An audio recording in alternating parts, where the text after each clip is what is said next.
Well, I'm not blaming you, but every time I'm hanging out with you, I end up getting a fucking speeding ticket. I'm carrying a gun, so the cop takes his gun. My brothers invite me over for dinner. If it gets late, they offer me a bed to sleep in. Closer than family. In fact, I'm closer to my Bandito brothers than I am to my immediate family. The upper rocker is your club name. The middle patch is the... I showed up at the Mesa Clubhouse and was greeted in the street. More outlaw motorcycle gangs were established in the 1960s than in any other decade. These gangs are also known as one percenters, a term which originated after the Hollister biker riot in 1947, when the AMA allegedly claimed that 99% of bikers were law-abiding citizens. Hells Angels was one of them. During their 72 years, the Hells Angels have created over 230 chapters in 26 countries. As the largest motorcycle club in the world, the Hells Angels have made many friends and rivals. Most of these are other biker groups worldwide. Because of their prominent role in the American underworld, outlaw bikers have long been mythologized in film, TV, and literature. Hunter S. Thompson's book Hells Angels brought the gang's ruthless behavior to light, and the popular TV show Sons of Anarchy rekindled America's interest in the subculture. Along with the Hells Angels, gangs like the Mongols, Pagans, and Banditos are active to this day. In fact, 2 high-ranking members of the Pagans were recently hit with federal charges for allegedly beating a man they thought was aligned with Hells Angels. Let's find out more. I said I was flashing my lights and trying to get you to slow down for the last 10 miles. I gotta get gas before I fucking... Pulled over by the cops, but we'll explain that to you when you get here. Get out of my way. It wasn't my fault this morning or anything like that. Well, I'm not blaming you, but every time I'm hanging out with you, I end up getting a fucking speeding ticket. I'm carrying a gun, so the cop takes his gun, opens it up, he says, "There's no bullets in this gun." And we'll meet you up there. Well, we'll try to find the sign or whatever. Number 5. The Banditos versus Hells Angels. The Banditos Motorcycle Club is the second largest club behind Hells Angels, with over 2,000 members across 22 countries. They are also long-standing rivals of Hells Angels. Their skirmishes began in the 1990s when the Banditos expanded into France, where Hells Angels chapters already existed. What followed was a turf war on a global scale, both sides using ruthless tactics to take over various territories. According to the FBI, the Banditos are one of the big 4 crime motorcycle gangs, along with the Outlaws and the Hells Angels. Oddly enough, the Banditos are quite similar to Hells Angels, having a strict hierarchy and riding mainly Harley-Davidsons.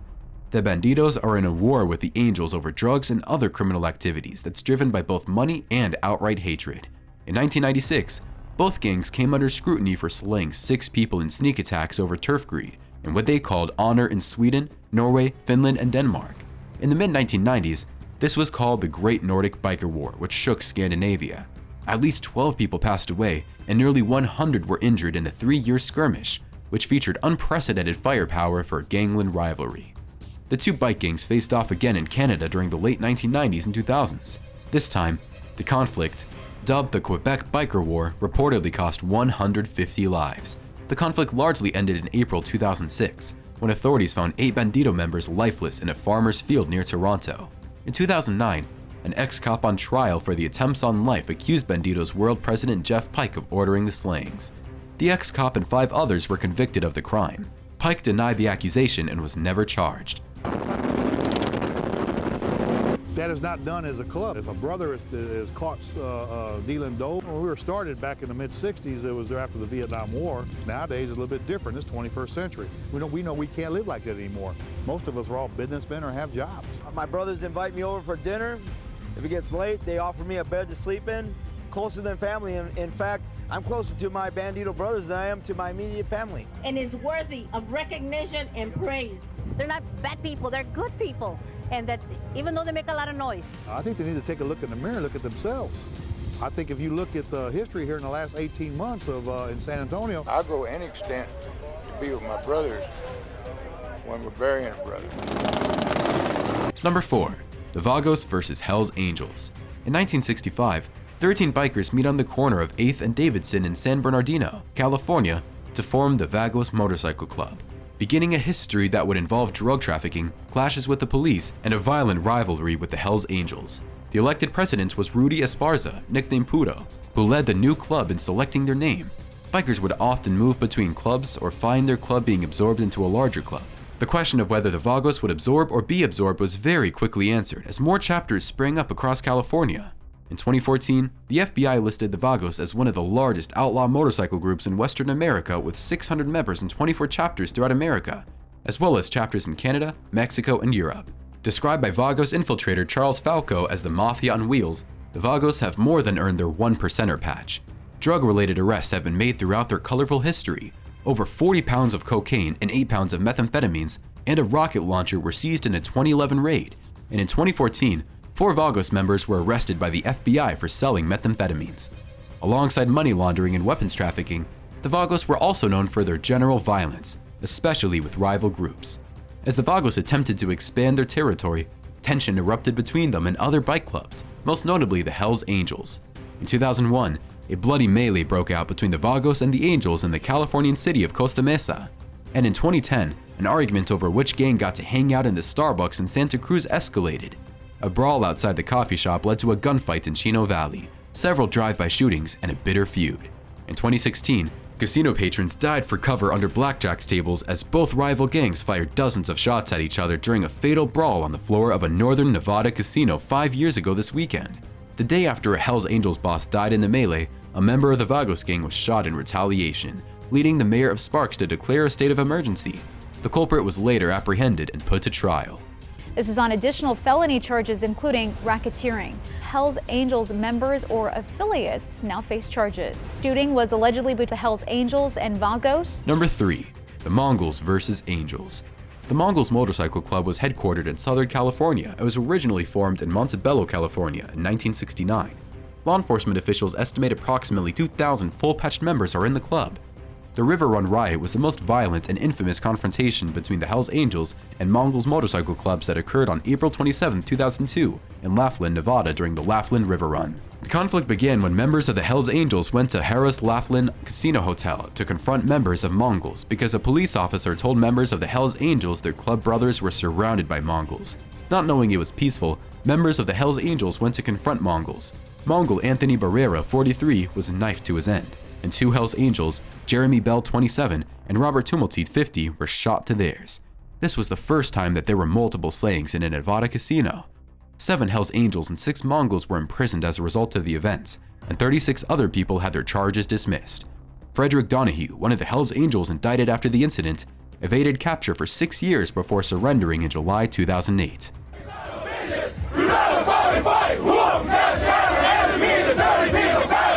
One of the shot callers from the Hells Angels came out and put his arm over my shoulder and he said, "Look, I make the rules."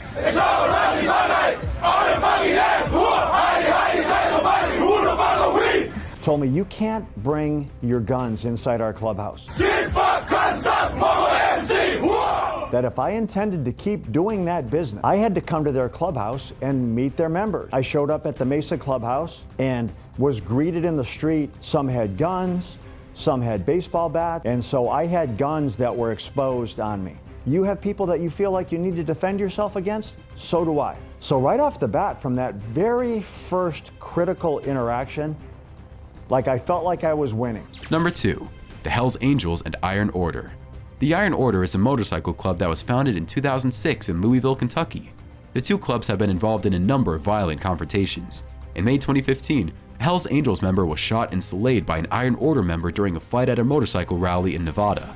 In July 2015, a Hells Angels member was knifed to his demise by an Iron Order member during a fight at a motorcycle rally in South Dakota. In September 2015, a Hells Angels member was shot and slayed by an Iron Order member during a fight at a motorcycle rally in New Jersey. The Hells Angels have accused the Iron Order of being a cop club and have warned their members to avoid them. The Iron Order has denied these allegations and has said that they are not a cop club. We want to present to you this check to help restore your home. Thank you so much. One of the largest motorcycle clubs here in Nashville is the Iron Order. News Channel 5's Nick Barris went inside this club where the leather-wearing, tattoo-sporting members say, And you really don't know unless you know the club, because we all kind of look alike, don't we? Just so grateful to have an extended family like the Iron Order. It's the largest law-abiding club in the country. And for somebody like me that likes to ride bikes and likes the brotherhood, and the upper rocker is your club name. The middle patch is the public doesn't know one club from another one, and they see these ominous-looking 3-piece patch. Value of our club is putting our brothers before ourselves. So yeah, you know, we feel some of that. Number 1. The Pagans versus Hell's Angels. Like the mob, bikers have always used violence as both a negotiating tool and a way to settle disputes. Further fireworks occurred when the Pagans tried to move into Hell's Angels territory in both New Jersey and New York. The Hellraisers Ball on Long Island back in 2002 is one graphic example. A group of about 60 pagans stormed a catering hall where the Hell's Angels sponsored event was being held. The affair was open to the public and included blues bands, adult stars, motorcycle exhibits, and tattoo contests. One pagan was slayed and dozens of others were injured in the melee that ended with multiple arrests. Police seized nearly 500 weapons that day, including guns, knives, bats, and clubs. Civilians, non-bikers attending the event, were simply collateral damage caught in the line of fire. On a smaller scale, pagans often boast about what is known in the biker underworld as the bloodshed at the Woodshed. The Woodshed was a bar in Burlington County where on New Year's Day in 2005, a group of pagans and their associates attacked and brutally beat 3 Hell's Angels, who at the time were recruiting members in South Jersey and Philadelphia. Several pagans, in fact, had patched over, giving up their membership in the pagans to become Hell's Angels. A few weeks after the Woodshed attack, one of those pagans turned angels was slayed in a drive-by shooting on the Soichel Expressway in Philadelphia after being followed by members of the pagans from a local go-go bar. The pagans thwarted the Hell's Angels' attempted move into the Philadelphia, South Jersey area back in 2005. Anything that you would like to say, sir? No. The investigation began in January of 2011. I'm just a guy that, after 40 years, decided to make a change in his life. Should you not appear in a timely manner, and I'm talking 5 minutes late, or if there is a no contact order for the protection of Richard Starnino for the duration of 8 years. $4 million in drug money, handguns, and assault rifles. Effectively matched and exceeded every layer of sophistication the accused attempted to employ in their failed bid to escape. Joe, why did your client change his plea? The second phase of the project was developed when RCMP investigators gathered evidence. That's all for this video, folks. See you another time.